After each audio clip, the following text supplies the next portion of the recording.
Hi, I'm Kenneth Fisher with Remax Essential, and today is September 10th.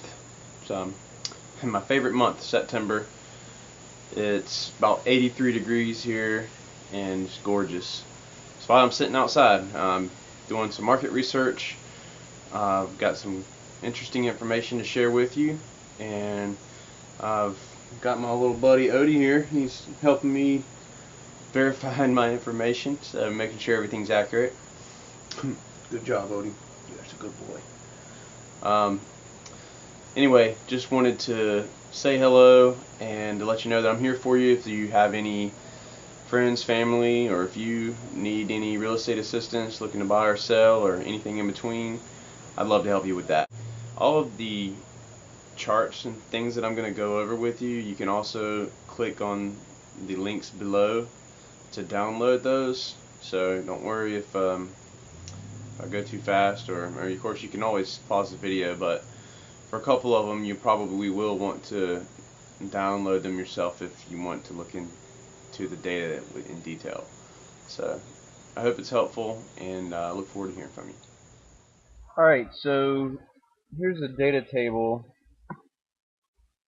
and I want to just go through the far right column with some of the actual statistics for the month of August. There were 2,057 homes for sale on the market at the end of August. There were 468 homes put on the market during August, and 326 homes sold. We had 176 home pended, which is a big decrease. If you go back over the previous months, you'll see some variation, but not many that much, not any that much. So that's pretty significant.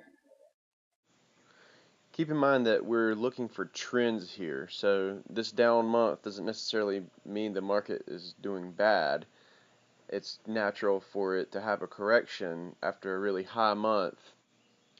Notice the sales in July were higher than they've been in the past couple years.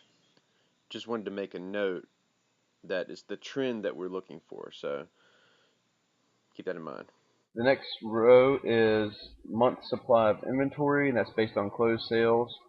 So it takes the number of homes sold divided by the number of homes on the market, and it comes up with, or I'm sorry, that's the inverse of that. Number of homes on the market divided by the number of homes sold comes up with the number of months that it would take to burn through all of that inventory. The next measure is the same formula, except it uses pended sales versus closed sales. So that correlates to this low pended sales number. That's why this month of inventory number for pended sales is significantly higher.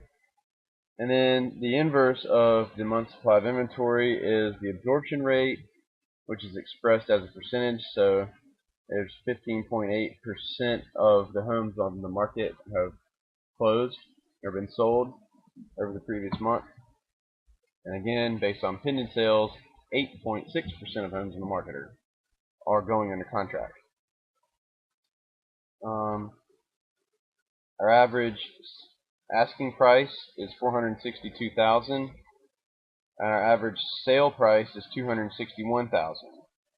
And if you go back over this row, you'll see that there is some variation, of course, because different homes sell during the month, but we sort of hover around that 250 in mid 200 range.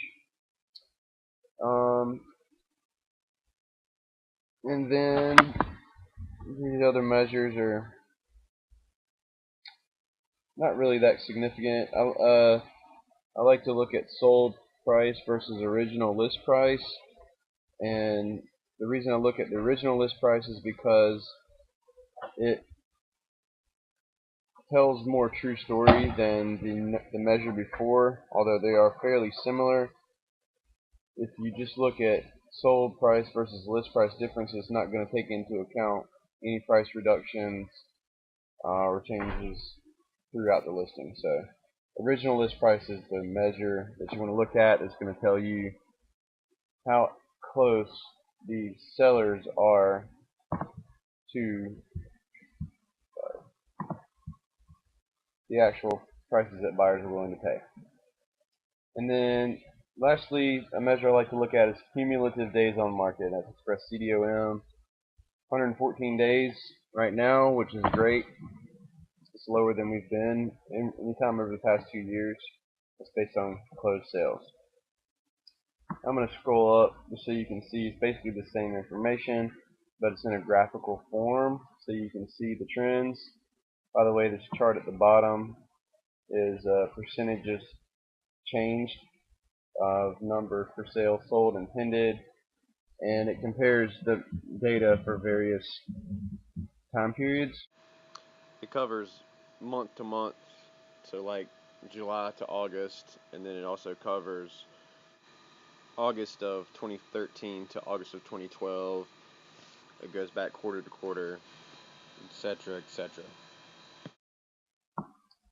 Again, a similar, same information we just went over, but you can see it in a graphical form. So you can see the seasonal peaks and valleys.